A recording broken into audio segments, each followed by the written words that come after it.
Tomatoes, rich, red and juicy. In Zimbabwe, this humble crop plays a big role in the daily diet of millions. Whether it's poured over sadza, mixed in relish, or added to rice and stew, tomato sauce is a kitchen essential. But how does a fresh tomato picked from a rural field become that thick, tasty sauce in a bottle or sachet? In this in-depth video, we trace the journey of Zimbabwean tomato sauce from seed to shelf, exploring farming, harvesting, transportation, industrial process, packaging, and distribution, all made right here in Zimbabwe.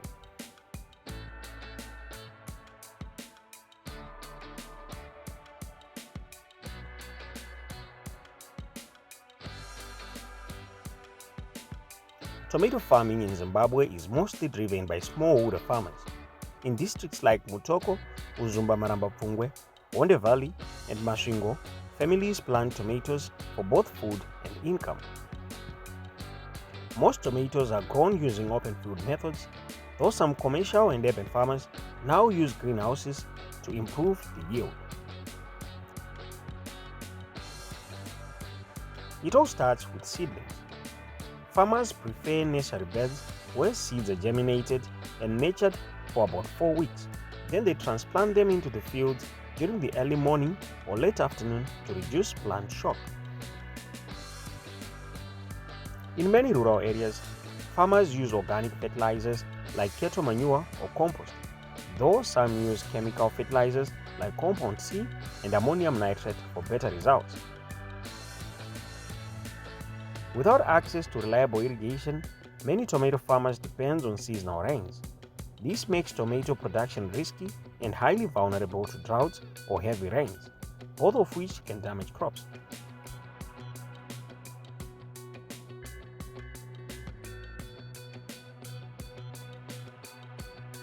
Tomatoes are ready for harvesting 2 to 3 months after transplanting. Farmers harvest them in phases, every few days when they turn bright red and feel firm. In Zimbabwe, tomatoes are picked manually. This careful handling protects them from bruising, which could lead to rot.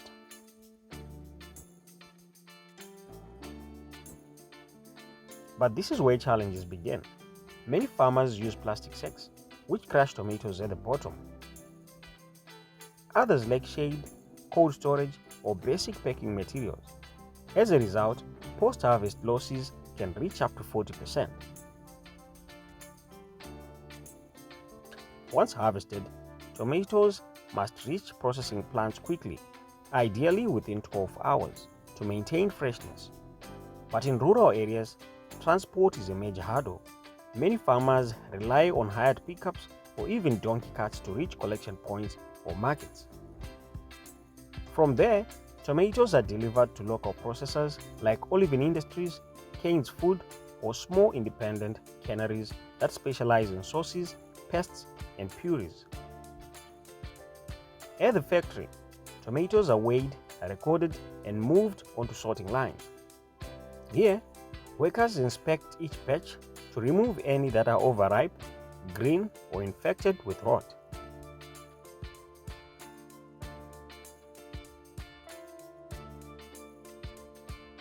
Quality is critical. Only clean ripe tomatoes with firm texture and deep red color make it to the next stage. Substandard fruit is rejected or sent to composting bins.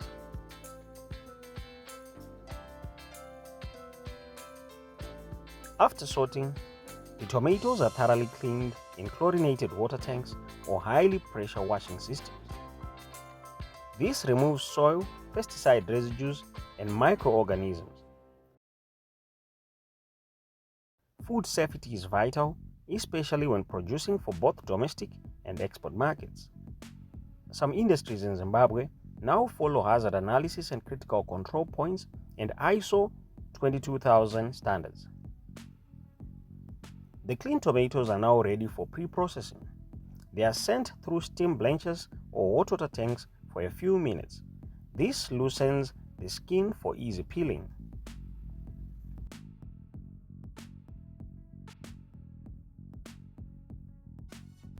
In large operations, Peeling is automated.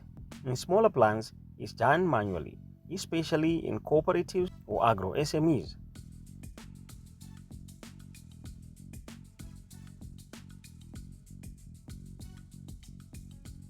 Next, the peeled tomatoes go through crushers that break them into a pulp.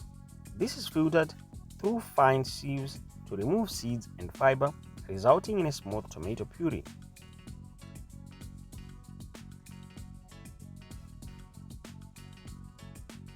The puree is transferred into industrial kettles or vacuum evaporators, where it is heated and reduced to concentrate the flavor. The thickness of the sauce depends on the ratio of water removed during the stage. A standard ratio sauce in Zimbabwe is about 12 to 14% total solid.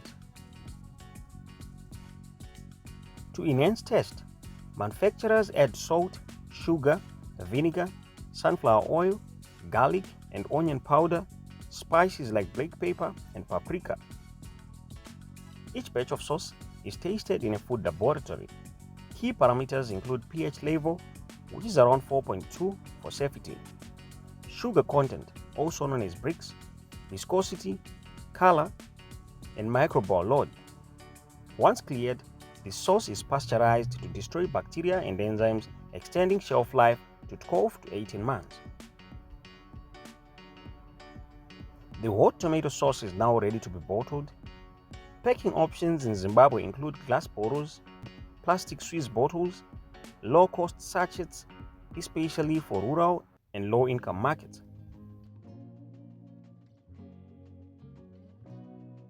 Each container is kept, sealed with tamper-proof bands, and labeled. Labels include ingredients, nutritional information, expiry date, batch number, SARS or ISO compliance marks. The final products are boxed and moved into warehouse storage. From there, they are distributed to wholesalers, supermarkets, tuck shops, and fast food outlets. Tomato processing in Zimbabwe creates value far beyond the farm. It supports tomato farmers, thousands of factory workers, transporters and packaging suppliers, small retailers and informal traders. Local processing reduces imports of tomato paste from South Africa, China, and Egypt, keeping more money circulating in the local economy. Zimbabwe has massive potential to become a regional tomato sauce exporter, but key improvements are needed. Cold storage at farm level, agro-industrial hubs in rural districts, solar-powered mini processing plants, access to finance for agripreneurs, government support and value chain coordination. If we build rural processing centers, farmers can earn more and reduce losses. Tomato sauce can be Zimbabwe's next big export. From a humble farm in Mutoko to a dinner table in Harare, tomato sauce is more than a condiment. It's a story of agriculture, history, and resilience. Every drop carries the effort of Zimbabwean hands, soil, and skill. If you found this video informative, give it a thumbs up and subscribe for more deep dives into Zimbabwean agribusiness, agriculture, and local food production. Kindly comment below what product we should cover next.